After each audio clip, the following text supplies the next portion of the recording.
ঢাকার কাছে হেরে চিটাগাং ভাইকিংসের এখন কি হবে? আর কি খেলতে পারবে তারা?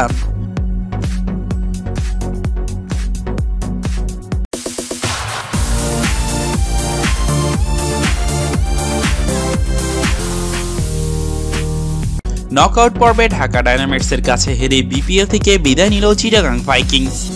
বিপিএল এর শুরুর দিকে টানা জয়ের ধারা থাকলেও ফাইনালে ওঠার লড়াইয়ে বাজে ব্যাটিং ও বোলিং এর দায়ে বিদায় নিতে হলো মুশফিকদের। অন্যদিকে দারুণ জয়ে ঘুরে দাঁড়িয়েছে সাকিবের ঢাকা ডায়নামাইটস।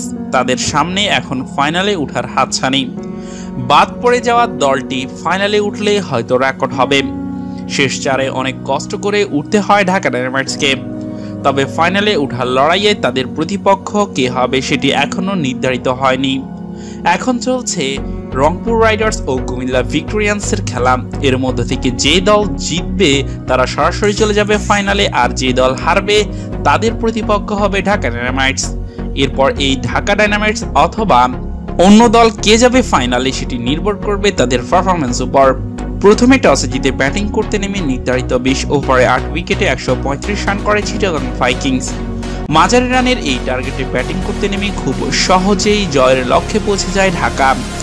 অবশেষে 6 উইকেটের জয় নিয়ে মাঠ ছাড়ে তারা, আর বাদ পড়ে যায় চিটাগাং ভাইকিংস। চিটাগাং ভাইকিংসের একাদশে যারা ছিলেন মুশফিক অধিনায়ক, ইয়াসির আলী, মোসাদ্দেক, আবু জাইদ রাহি, খালিদ আহমেদ, নাইম হাসান, সাদমান ইসলাম, ফ্রাইলিং, ফিলিসেন, ডেলপোর্ট, সানাকা। ঢাকা ডায়নামাইটস সাকিব আল হাসান অধিনায়ক, Nurul Hasan Sohan, Shuvagata, Rony, Kazi Anik, Mahmudul Hasan, Andre Russell, Pollard, Narine ও ধারাঙ্গা।